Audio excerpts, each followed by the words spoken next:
Hello everyone, I am doctor Rudraksh और आज हमारे इस पॉडकास्ट में हमारे साथ जुड़े हैं doctor Faraz. Sir, can you please introduce yourself? Thank you रुद्राक्ष।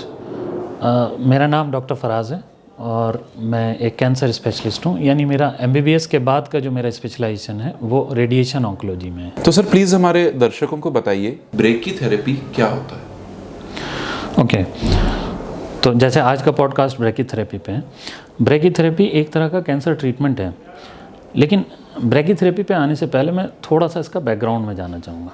देखो, आज की डेट में जो कैंसर का ट्रीटमेंट है ना, वो 3 तरह से होता है। ये ब्रॉडली है। ब्रॉडली या तो कैंसर को आप सर्जरी से ठीक कर सकते हो, या कीमोथेरेपी आप देते हो, या इम्यूनोथेरेपी देते हो, और रेडिएशन देते हो। तो ये 3 तरह के ट्रीटमेंट मोडेलिटीज़ हैं, 3 तरह का इलाज है जो कैंसर के ट्रीटमेंट में आता है। अक्सर ऐसा होता है कि एक से ज़्यादा इलाज हमें करना होता है, यानी सर्जरी भी पेशेंट को मिलेगी, ये रेडिएशन और कीमोथेरेपी भी मिलेगी। अब रेडिएशन की अगर हम बात करें तो रेडिएशन 2 तरह का होता है, एक एक्सटर्नल बीम रेडिएशन और एक internal radiation. External beam radiation ये होता है कि रेडिएशन जो है, रेडिएशन पेशेंट के अंदर जा रहा है बाहर से, यानी कि रेडिएशन का जो सोर्स है, रेडियो एक्टिव सोर्स जो है वो बॉडी के बाहर है, पेशेंट की बॉडी के बाहर है। इंटरनल रेडिएशन क्या होता है? इंटरनल रेडिएशन को ही ब्रेकीथेरेपी बोलते हैं। ब्रेकी का जो मीनिंग है वो पास का है, यानी ब्रेकीथेरेपी में हमारा जो रेडिएशन का सोर्स है वो या तो ट्यूमर के अंदर या फिर ट्यूमर के काफ़ी क्लोज रखा जाता है। तो यानी कि ये एक्सटर्नल बीम से अलग हो गया, ये इंटरनल रेडिएशन हुआ, यानी ब्रेकीथेरेपी।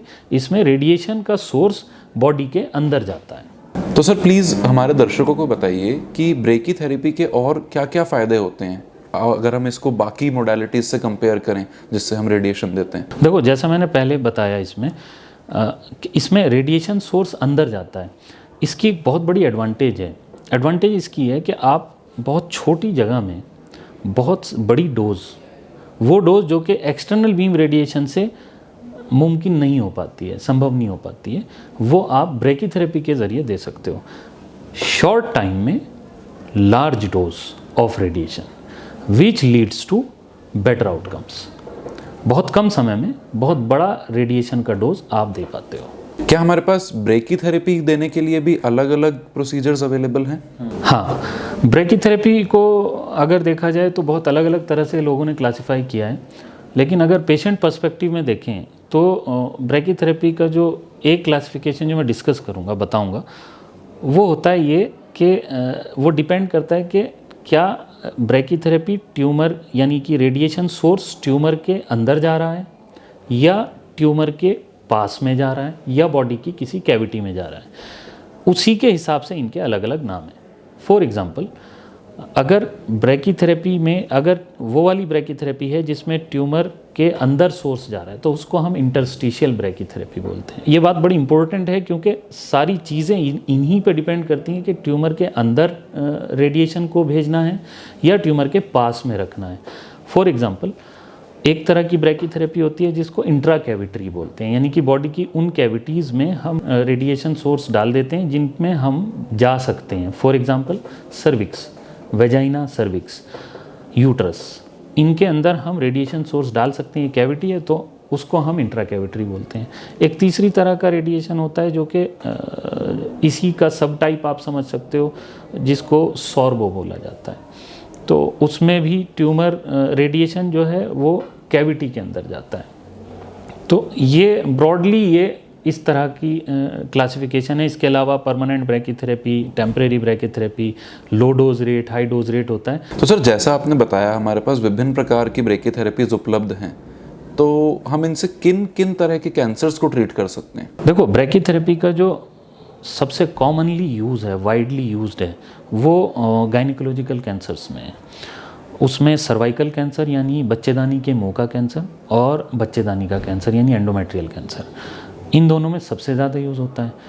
इसके अलावा प्रोस्टेट यानी गदूद का कैंसर और ब्रेस्ट कैंसर और सॉफ्ट टिश्यू सार्कोमास और हेड एंड नेक कैंसर्स, इन जगहों पे कॉमनली ब्रैकीथेरेपी यूज़ होता है। एक बात मैं बड़ी यहाँ पे कहना चाहूँगा कि ब्रैकीथेरेपी के इंडिकेशंस कम है, यानी ब्रैकीथेरेपी कम जगह पे यूज़ हो रहा है, बट जहाँ पे भी इसका इस्तेमाल है वहाँ पे बड़ा वाइटल है, बड़ा महत्वपूर्ण है, मतलब आप उसको मिस नहीं कर सकते हो। ये चीज़ हमें ध्यान रखनी चाहिए। तो प्लीज़ सर ये बताइए कि ब्रेकीथेरेपी के साइड इफ़ेक्ट्स भी होते हैं? साइड इफ़ेक्ट्स डिपेंड करता है कि कौन सा टेक्निक आप यूज़ कर रहे हो। जैसे मैंने इससे पहले बताया था, सॉर्बो है, हमारे पास ICRT है, या इंटरस्टिशियल ब्रैकीथेरेपी है। तो जनरली जो सॉर्बो, देखिए ब्रैकीथेरेपी एक इन्वेजिव प्रोसीजर है, तो उसमें थोड़े से साइड इफ़ेक्ट्स होते हैं। जैसा कि अगर हम सॉर्बो की बात करें तो सॉर्बो में पेशेंट मॉर्निंग में आकर शाम में आराम से घर जा सकता है, उसमें बहुत माइल्ड डिस्कम्फर्ट हो सकता है, बस इससे ज़्यादा कुछ नहीं। अगर इंट्राकैविटरी ब्रैकीथेरेपी और इंटरस्टिशियल की बात करें तो ये प्रोसीजर्स जो हैं वो ऑपरेटिव प्रोसीजर्स हैं, यानी कि पेशेंट को ऑपरेशन थिएटर में अंडर एनेस्थीसिया हमें करना पड़ता है। तो उसमें थोड़े से, और वो जो प्रोसीजर है उसमें उसके एनेस्थीसिया से रिलेटेड साइड इफ़ेक्ट्स भी हो सकते हैं। और अगर हम रेडिएशन से रिलेटेड साइड इफ़ेक्ट्स की बात करें तो पेन हो सकता है, और जिस साइट पे हम रेडिएशन दे रहे हैं उस साइट पे लोकल डिस्कम्फर्ट हो सकता है। जैसा कि अगर हम सर्विक्स ब्रैकीथेरेपी की बात करें तो गैस्ट्रिक डिस्कम्फर्ट हो सकता है, पेट थोड़ा ख़राब हो सकता है।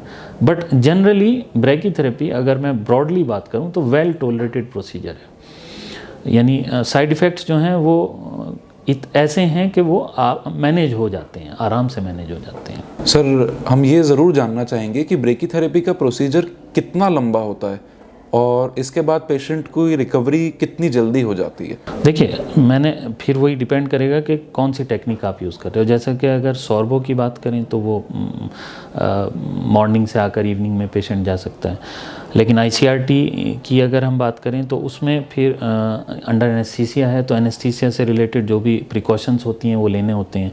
तो स्पाइनल एनेस्थीसिया है तो पेशेंट को हम रात में अपने हॉस्पिटल में रोकते हैं, और अगर इंटरस्टिशियल ब्रैकीथेरेपी है तो वो फिर मल्टीपल टाइम्स हम रेडिएशन देते हैं, तो उसमें पेशेंट एडमिट रहता है। तो प्रोसीजर यानी एप्लीकेटर इंसर्शन जो है वो एक प्रोसीजर है, वो आपका मैक्सिमम 40 मिनट से 1 घंटे का प्रोसीजर होता है। लेकिन जो रेडिएशन जो दिया जाता है वो डिपेंड करता है कि आप कितना रेडिएशन दे रहे हो। तो सर मेरा लास्ट क्वेश्चन ये था कि हमारे सुभारती अस्पताल में ब्रेकीथेरेपी से संबंधित कौन सी सुविधाएं उपलब्ध हैं?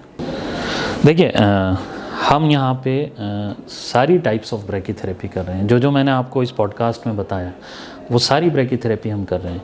ख़ास तौर से गायनिकोलॉजिकल कैंसर्स में, यानी सर्वाइकल एंडोमेट्रियल कैंसर्स में, ब्रेस्ट में हम ये प्रोसीजर कर रहे हैं, और यानी ब्रैकीथेरेपी की इन एंड आउट सारी फैसिलिटीज़ हमारे पास मौजूद हैं। Thank you so much sir for your time.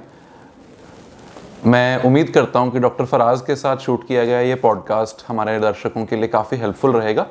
Brachytherapy से संबंधित और इन्फॉर्मेशन के लिए प्लीज़ सुभारती अस्पताल मेरठ में आएँ।